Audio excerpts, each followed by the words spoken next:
जय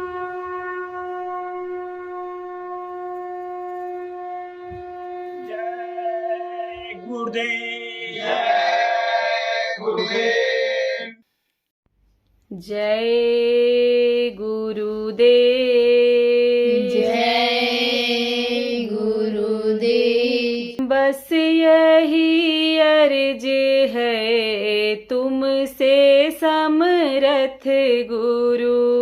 बस यही अर्ज है तुमसे समर्थ गुरु। दर्श देते रहो दुख टल जाएंगे।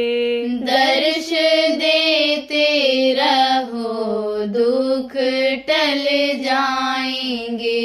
आप घट घट के वासी हैं मेरे पिता।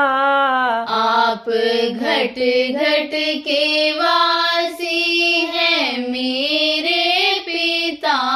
आप घट घट के वासी हैं मेरे पिता। आप घट घट के वासी हैं मेरे पिता। दीजिए घट में दर्शन तो तर जाएंगे। दीजिए घट में दर्शन तो तर जाएंगे। बस यही अर्ज है तुमसे समर्थ गुरु। बस यही अर्ज है तुमसे समर्थ गुरु। युग अनेकों से कहते चले आ रहे। युग अनेकों से कहते चले आ रहे। युग अनेकों से कहते चले आ रहे। युग अनेकों से कहते चले आ रहे।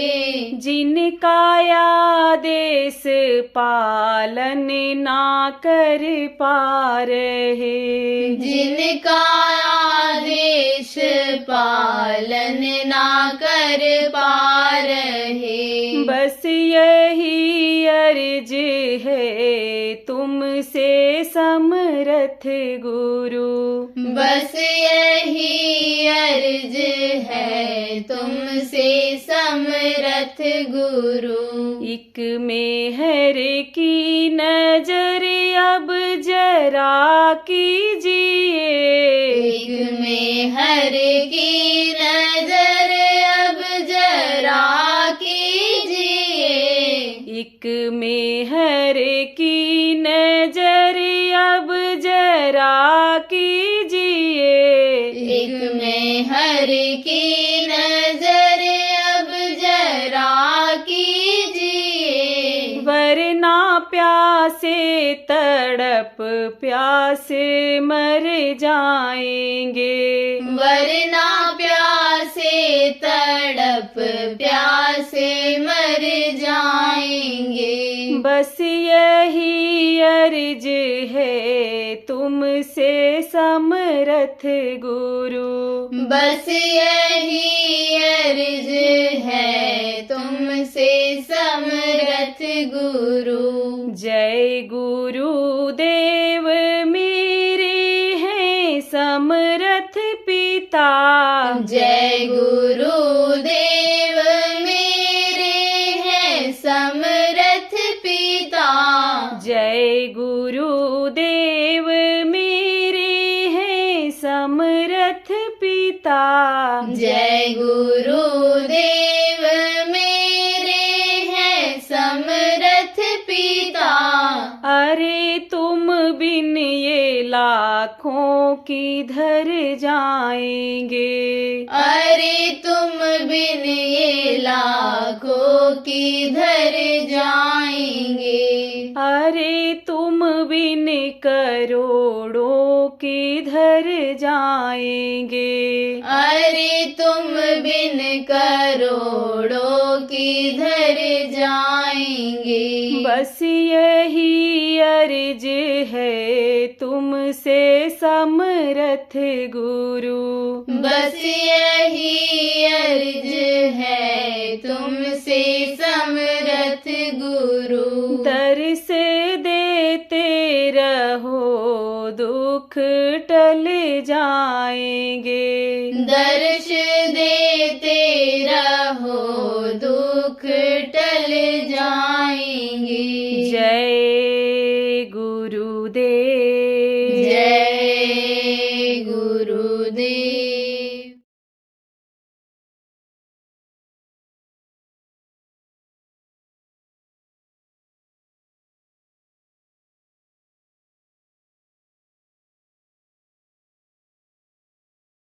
काल यानी समझो कि सबके लिए है, हमारे आपके लिए क्या काल नहीं।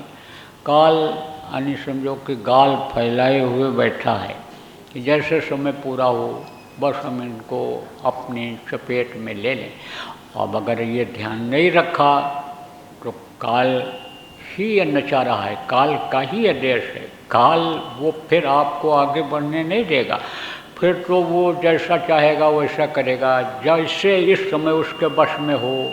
और उसने दुकान लगा दिया है अच्छी अच्छी चीज़ों का, धन दौलत का, मान प्रतिष्ठा का, इज्जत का, पुत्र का, परिवार के मोह का, और जैसे लगा दिया दुकान उसमें फंसे हुए, ऐसे ही वो फंसा देगा, फिर नहीं निकल सकते हो।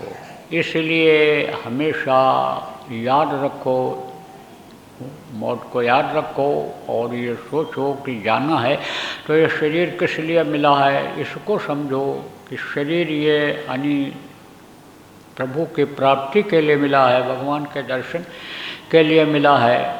अब ये जैसा मैंने बताया कि महात्मा आए, संत आए और उनके सामने यानी समस्याओं को लोगों ने रखा तो उसका निदान भी बताया उन्होंने। क्या निदान बताया, उपाय क्या बताया कि जिससे उनको बरकत मिल जाए, खाने पहनने की कोई दिक्कत न हो, यह सब उपाय बताया। दिल दिमाग बुद्धि सही रहे ये उपाय बताया।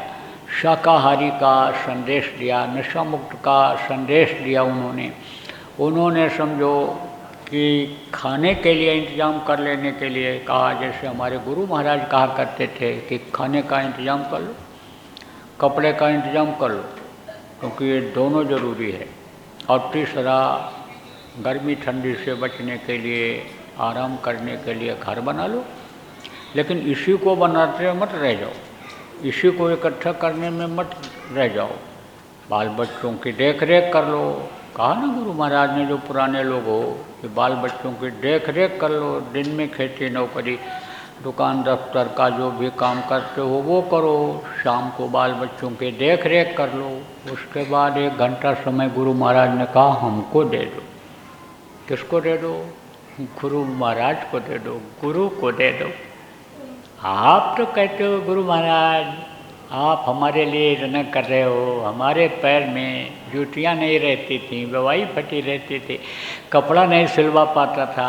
अब तो हमारे पास कपड़े की कमी नहीं है, रुपए की कमी नहीं है, और ये देखो चेहरा भी हमारा खिल गया शीशे में जब देखते हो। कहते हो सब गुरु की ही देन है, क्योंकि गुरु महाराज ने बहुत से लोगों को दिया इस तरह से। लेकिन जो ज़्यादा मांगे वो उसी में फंस गए और उनकी बुद्धि भ्रष्ट हो गई, उनकी बुद्धि खराब हो गई। आप ये समझो मेहनत करना उन्होंने बंद कर दिया, उपाय करना बंद कर दिया, और उससे बुद्धि यानी जो बनी यानी समझो कि जैसे मैंने बताया फ्री में कोई चीज़ मिल गई, उससे जो बुद्धि बनी उससे और कोई काम गुरु का नहीं हो पा रहा है, गुरु का नाम आगे नहीं बढ़ पा रहा है, उससे कोई काम इस तरह का नहीं हो पा रहा है, क्योंकि तेज खत्म हो गया, बुद्धि खत्म हो गई। आप ये समझो कि वाणी की शक्ति खत्म हो गई, उससे खत्म हो जाती है। तो आप ये समझो कि समय देना चाहिए गुरु को। यह औषधि दाऊँ कौन से अवसर? ये जो मनुष्य शरीर मिल गया और ये दांव आपका है कि गुरु के वचनों का पालन करके, गुरु के आदेश का पालन करके गुरु को आप वश में कर लो। कहा गया भक्त के वश में भगवान होते हैं, लेकिन भक्ति तो करो। किसकी भक्ति? कहा गया पहले गुरु भक्ति करो। गुरु गोविंदो खड़े काके लागों पाएँ, बलिहारी गुरु आपनो जिन गोविंद दियो बताए। गुरु ही भगवान की पहचान कराते हैं, भगवान का दर्शन कराते हैं। तो पहले गुरु की भक्ति करो। भक्ति जब गुरु की करोगे, गुरु खुश हो जाएंगे, तब समझो कोई रुकावट कहीं भी नहीं होगी, कोई दिक्कत कहीं भी नहीं होगी, किसी भी लोक में नहीं होगी। चाहे अंड लोक हो, चाहे पिंड लोक हो, चाहे ब्राह्मण लोक हो, चाहे अन्य ऊपर के लोक हों, चाहे ये इधर के समझो यानी ये मृत लोक हो, आप पे समझो जिसको पिंड लोक कहा गया ये हो, कोई दिक्कत यहाँ भी नहीं हो सकती है। ऊपर भी चढ़ाई में, ऊपर भी साधना में कोई दिक्कत नहीं हो सकती है, लेकिन गुरु खुश नहीं हो पाते हैं। क्यों? जैसा मैंने अभी आपको बताया कि तन काला, मन काला, आप पे समझो, और ये सब कुछ काला ही दिमाग में रहता है, काली ही बातें रहती हैं, कालिमा ही रहती है, तो कहाँ से साफ हो पाए? कहाँ से गुरु देख पाएंगे? काले रंग का चश्मा लगा लो और सूरज को देखो तो सूरज सफ़ेद दिखाई पड़ेगा। सूरज तो इन आँखों से सफ़ेद दिखाई पड़ता है, लेकिन काले रंग का चश्मा लगा लो तो सूरज तो काला दिखाई पड़ेगा। तो सब तो काला हो गया, दिल दिमाग बुद्धि सब तो काली होगी। तो कहाँ से गुरु की दया, जो मतलब ये है कि मिलने वाली है, वो कहाँ से मिलेगी? जब तन मन से सच्चा रहे और सद्गुरु पकड़े बाँह, और काल कभी रोके नहीं, देव राह बताए, उसको राह मिलता है। जो सद्गुरु का बाँह पकड़ लेता। बाँह पकड़ने का क्या मतलब है? आप समझो मनुष्य शरीर में गुरु रहते हैं, सद्गुरु रहते हैं। अब सब उनके जो गुरु महाराज के अनुयायी थे वो हाथ पकड़ने लगते तो हाथ पकड़ पाते, और अगर 10-20 लोग हाथ पकड़ते किसी तरह से तो हाथ का क्या हाल होता? अरे हाथ गुरु महाराज के शरीर में रहता कि उनके जो पकड़ते उनके हाथ में हाथ चला जाता, खींच करके ले जाते हो। तो हाथ पकड़ने का मतलब यही है कि गुरु जैसा बतावें, गुरु की वाणी को, गुरु के वचन को पकड़ो। लेकिन जैसे बताया कि तन मन काला होता है, तो कहने को तो रहता है कि सब गुरु महाराज आपका है, तन मन धन संतन को सरवर, प्रार्थना बोलते हैं ना, सब आपका है, संत सद्गुरु हमारे आप हो, आपका है। लेकिन मन उधर लगा रहता है। वो था ना एक चेला गुरु महाराज का, बाबा का महात्मा थे, उनका एक चेला था। तो वो बैठे हुए थे, ठंडी का महीना था, कुटिया के सामने अपने बैठे हुए थे, आग जलाए हुए। चेला जा रहा था बाजार घी बेचने, टीन सिर पर रखे हुए था। बोला चलो गुरुजी बैठे हैं, दर्शन कर लें, आशीर्वाद ले लें, आप फिर चले जाएंगे। टीन उतार के रख दिया। पूछा बच्चा इसमें क्या है? बोले महाराज घी है। कहाँ ले जा रहे हो? बेचने के लिए। किसका घी है? अरे महाराज आप ही का है, ये तो है तो आप ही का है। अब बैठा हाथ सेकता रहा, और जब चलने को हुआ तब टीन उठाया। तब महात्मा जी ने कहा अरे रख टीन रख, कहाँ ले जा रहा है? कहा महाराज बेचने ले जा रहे हैं। बेचने ले जा रहा है? अभी तक तो तू कह रहा था कि महाराज ये आपका है, आपका है, आपका है, तो फिर क्यों ले जा रहा है? अरे बोला महाराज मुँह से निकल गया, अब कान पकड़ता हूँ, ये नहीं कहूँगा, कभी नहीं कहूँगा कि आपका है, आपका है, आपका। राजा जनक की दिव्य दृष्टि कब खुली थी? जब अष्टावक्र ने दक्षिणा मांगा था, कहा था राजन बोध करा दूंगा। लोग बता तो देते थे कि भगवान है, लेकिन भगवान को दिखा नहीं पाते थे, तो राजा जनक को बेचैनी रहती थी। जैसे किसी को एक थप्पड़ मार दो तो कोह मार लगी, हाँ लगी। तो कैसा लगी? अरे तेज लगी। अरे कैसा तेज? नहीं बता पाएगा, मार का माप नहीं दे पाए। अरे मार को दिखाओ, तो दिखा नहीं पाएगा। तो कहो तो उसको मारो, को अनुभव हुआ? हाँ अनुभव हुआ, दर्द हो रहा है, मारा था आपने। तो वो प्रभु अनुभव वाली चीज़ है, अनुभव में आता है। तो समझो राजा जनक ने कहा कि अनुभव हमको कोई करा दे। तो अष्टावक्र ने कहा अनुभव तो करा दूंगा, लेकिन अनुभव करना, देखना उस प्रभु को इतना आसान नहीं है, तुमको दक्षिणा देनी पड़ेगी। तो कहा दूंगा दक्षिणा। अरे सोच ले राजा, दक्षिणा देनी पड़ेगी। जैसा माल होता है उसी हिसाब से दाम दिया जाता है, तब वो माल मिलता है। कम पैसे में महंगा सामान कहीं मिलता है? नहीं मिलता है। देखो 10-20 रुपया लेकर जाओ, कहो सोना दे दो, तो कितना सोना देगा उसका? अब तो अठन्नी चवन्नी चलती है, चलन में है, लेकिन अठन्नी चवन्नी कोई कीमत है? कोई कीमत नहीं, कोई सामान आपको नहीं देगा दुकानदार। फिर ही भले दे दे, ले जाओ, हल्दी डाल दो, नहीं है तुम्हारे यहाँ ले जाओ, पीला कर लो, नमक नहीं है तो लो, ये मुट्ठी बांध के ऐसे दे देगा। लेकिन कोई 4 आना 8 आना का नमक दे दो तो नमक भी नहीं देगा। ऐसे ही उन्होंने कहा जब तू बड़ा चीज़ चाहता है तो थोड़ा बड़ा त्याग करना पड़ेगा, बड़ी दक्षिणा देनी पड़ेगी। तो कहा दूंगा। सोच ले राजा, सोच लिया। तो कहा कि तो तन मन धन तू अपना मुझे दे दे। राजा सोचने लगा, और ऋषि तो सब ले गया, फिर हमारे पास क्या रहेगा? कुछ नहीं रहेगा। लेकिन फिर उसके अंदर, राजा के अंदर ये ज्ञान था, जानता था कि दुनिया बनाने वाला अगर मिल गया तो दुनिया की ये चीज़ें अपने आप आ जाएंगी। इच्छा किया संतों ने, और समझो कि चौथे पन पायों सुत चारी। राजा दशरथ को चौथे पन में 4 बच्चे हुए थे। बच्चे नहीं हो रहे थे उनके, लेकिन संतों की दया हो गई, प्रभु की दया हो गई, 4 बच्चे मिल गए।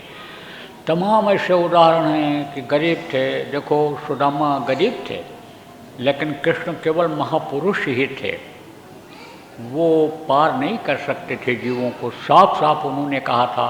किससे कहा था? पांडव से।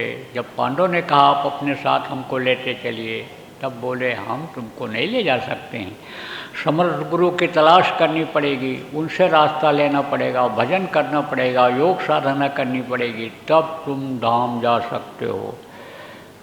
यही चीज़ गीता पढ़ने वालों को सोचना चाहिए कि चौथे स्कंद के 34वें श्लोक में लिखा हुआ है। तो समझो कि कृष्ण यानी समझो कि उनको अपने साथ नहीं ले गए थे। तो आप पे समझो ज़्यादा विस्तार में नहीं जाऊंगा। अब आपको बताऊंगा कि उन्होंने कहा तन मन धन हमको दे दो। तो राजा जनक ने कहा भाई देना ही पड़ेगा बड़ी चीज़ पाने के लिए। यानी समझो कि दुनिया बनाने वाला जैसे मिल जाए सब मिल जाएगा और सब दे देगा। आप ये समझो जैसे यानी इन लोगों ने, महापुरुषों ने धन दिया, कृष्ण ने सुदामा को दिया धन। आप ये समझो धनी मानी हो गए। कब सोचते थे धनी मानी हो जाएंगे? आप ये समझो कि द्वारिकापुरी से लौटते ही देखा द्वारिका जैसी नगरी बसी हुई है, फिर सोचे कि फिर वहीं तो नहीं पहुंच गए। तमाम ये तो सब आप सुनते रहते हो। तो कहा भाई सब चीज़ हो जाएगा, एक ही साधे सब सधे, एक ही। इसीलिए तो कहा जाता है उस प्रभु को पालो सब सेट हो जाएगा। पिता का दर्शन मिल जाए, सत्पुरुष का दर्शन मिल जाए, सब सेट हो जाए। तब उन्होंने कहा तन मन धन सब दे दिया आपको। तब बोले तो तन तो तेरा रहा नहीं रहा। तो कहा उठाओ फिर, जूते जितने रखे हैं दरबार में उसको उठाओ, जूता उतारो जो पहने हुए हैं जो लोग बैठे हैं, और जितना तुम ले जा सको उन जूतों को बांध करके और सिर पर रख करके जाओ और शहर में घूम करके आओ। अब एक राजा का जूता सिर पर रख करके हीरे मोती से जड़े हुए ताज के ऊपर जूता, और वो भी एक तरह का नहीं, और वो भी पुराने जूते कई तरह के रख करके घूम करके आना कितनी बेइज्जती की बात है। तो कहा गया लाभ और मान क्यों चाहे, पड़ेगा फिर तुझे देना। लाभ और मान के चक्कर में लोग अपने ईमान, धर्म और गुरु के मिशन को भी भूल जाते हैं, गुरु को भी भूल जाते हैं। लेकिन उनको ये याद था कि ये तो हमारी एक तरह से परीक्षा है, और हम परीक्षा में अगर पास हो जाएंगे तो फिर तो हमको तमगा सर्टिफिकेट मिल जाएगा। कहीं भी जैसे बच्चा जाता है, परीक्षा का प्रमाण पत्र दिखाता है, सर्टिफिकेट डिग्री दिखाता है, नौकरी मिल जाती है, काम मिल जाता है। ऐसा उन्होंने कहा ये सब परीक्षा हो रही है हमारी, ये हमारा इम्तहान हो रहा है, हम इसमें पास हो गए तो पास हो जाएंगे। इकट्ठा किया जूता और सिर पर रख करके गए, लौट करके आए, बैठे तो कोई मुस्करा रहा है, कोई देख रहा है, कोई सोच रहा है भाई हो क्या रहा है। राजा देखो इस तरह से राजा क्यों कर रहा है, क्या हुआ। महात्मा की एक बात ने क्या यानी समझो कि इनके अंदर परिवर्तन ला दिया। तो राजा को हर तरह का व्यवहार लोगों से करना पड़ता है। अच्छों से अच्छा व्यवहार करते हैं राजा और बुरों से बुरा करते हैं। तो बोले भाई राजा इस तरह का करने लग गया। अब उन्होंने जब इधर उधर देखा तब कहा कि भाई, राजा जनक ने जब देखा तब कहा भाई मूंदो आँख कतो को नहीं, आँख बंद कर लो। तो कोई क्या कर रहा है आपने समझो कुछ पता चलेगा, कुछ नहीं पता चलता है। इसमें सास और बहू दोनों बैठी हुई, दोनों लड़ती हैं, दोनों आप ये समझो भाई भाई भी बैठे हुए, इसमें इक्का दुक्का मिल जाएंगे आपको, वो भी लड़ जाते हैं, पिता पुत्र भी लड़ जाते हैं।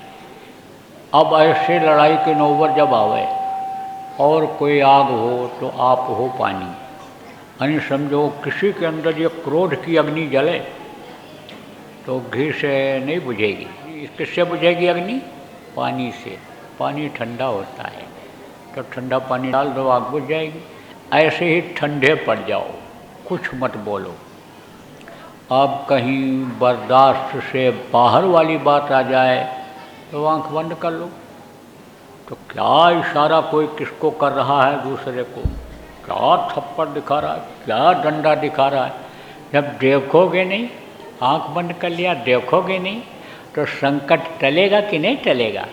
अरे झगड़ा खत्म हो जाएगा कि नहीं हो जाएगा। और आग जो होती है वो थोड़े समय के लिए ही जलती है। इस धरती का सिद्धांत है कि जो आग जलती है वो बुझती है, जो पेड़ यानी समझो कि फलता है वो झड़ता है, और जो आदमी यानी बच्चा पैदा होता है वो मरता है। सिद्धांत यही है।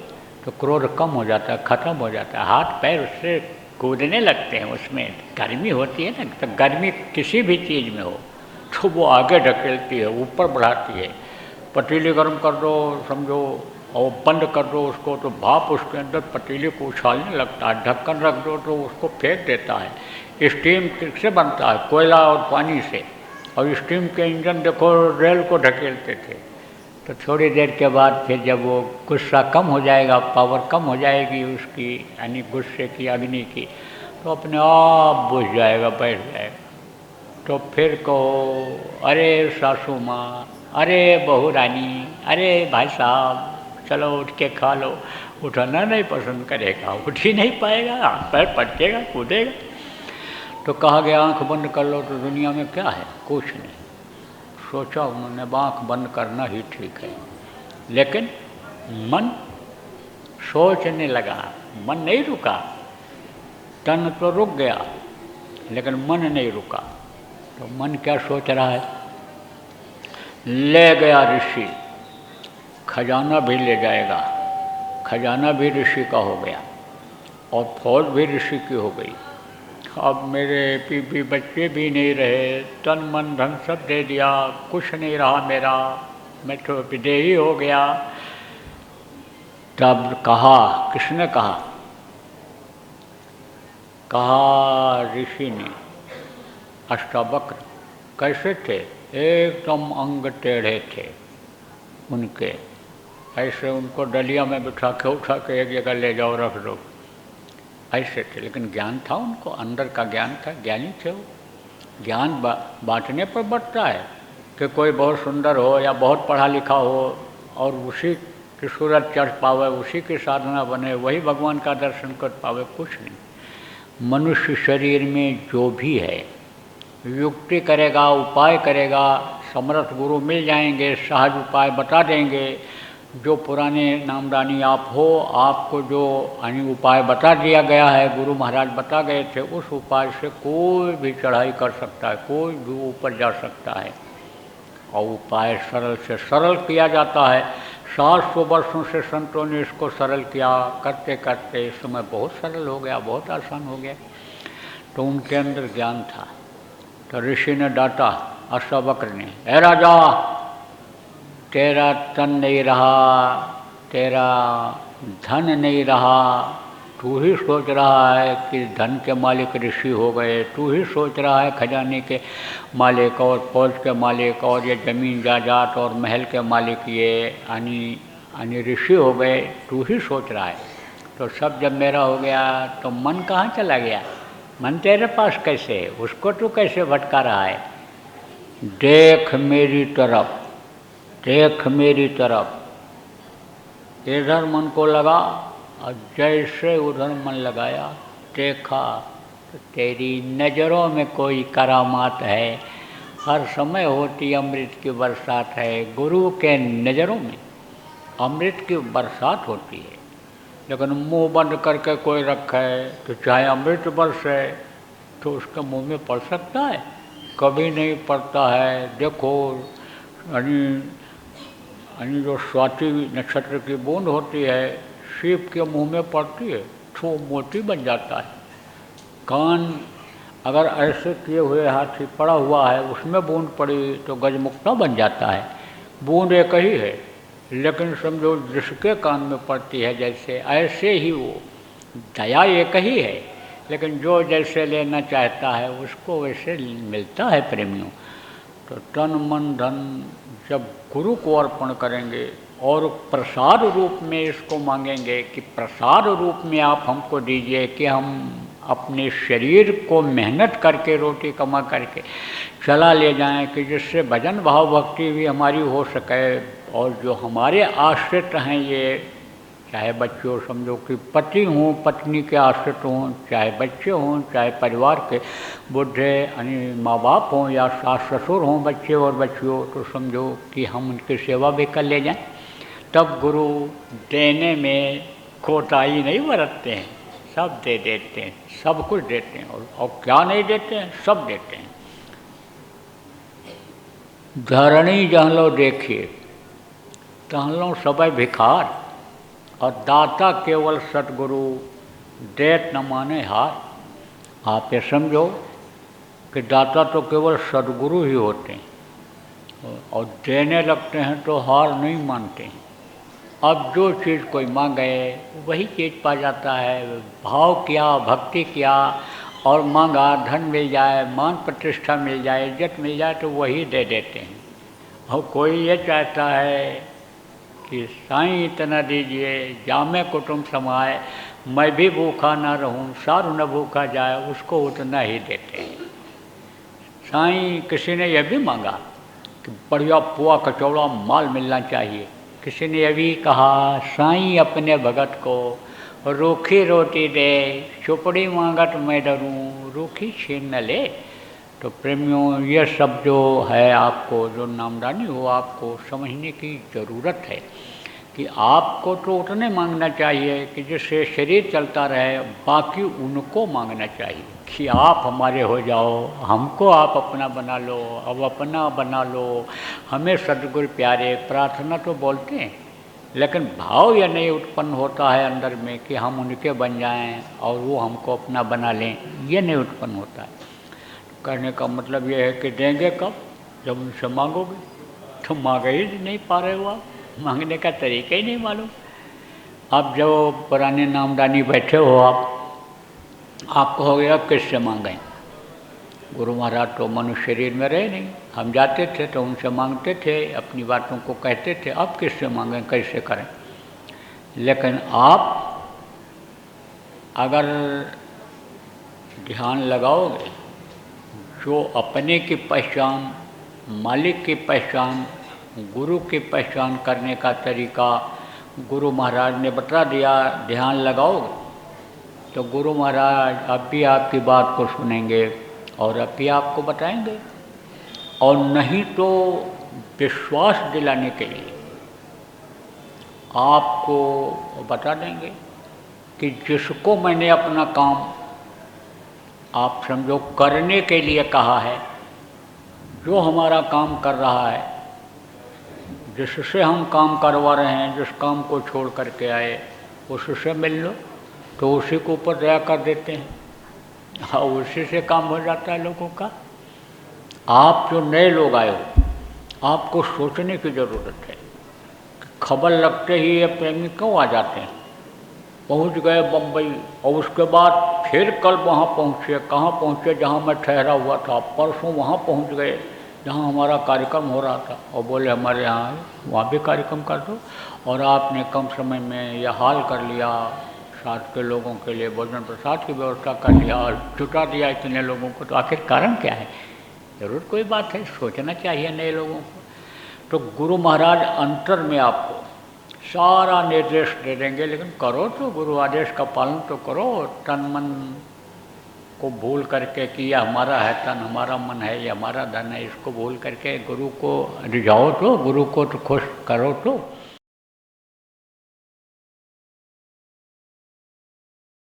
प्रकृति के नियम को लोग खराब कर दे रहे हैं। देखो, इस धरती को गंदा करके हवा को दूषित कर दे रहे हैं, और अभी आप देखना कैसी हवा जहरीली हो जाएगी, सांस लेना मुश्किल हो जाएगा लोगों का। अगर यही हाल रहा, जानवर मारे काटे जाते रहे, तो यह हवा दूषित हो जाएगी, धरती की उपज भी कम हो जाएगी।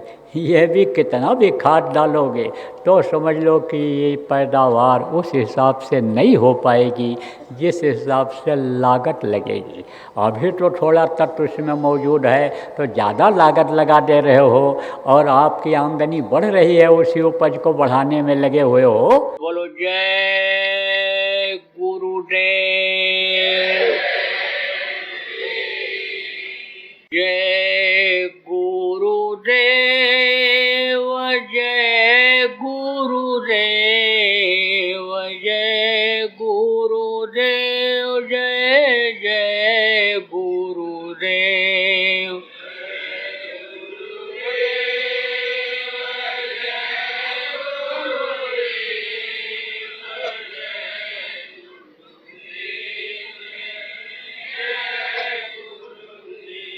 जय गुरुदेव, जय गुरुदेव, जय गुरुदेव, जय जय गुरुदेव।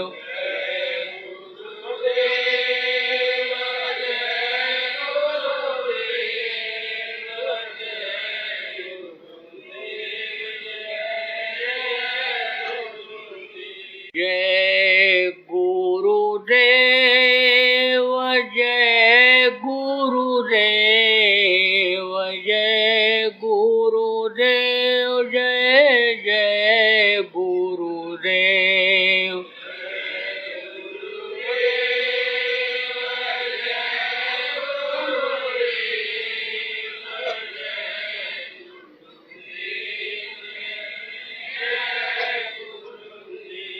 जय गुरुदेव, जय गुरुदेव, जय गुरुदेव, जय जय गुरुदेव।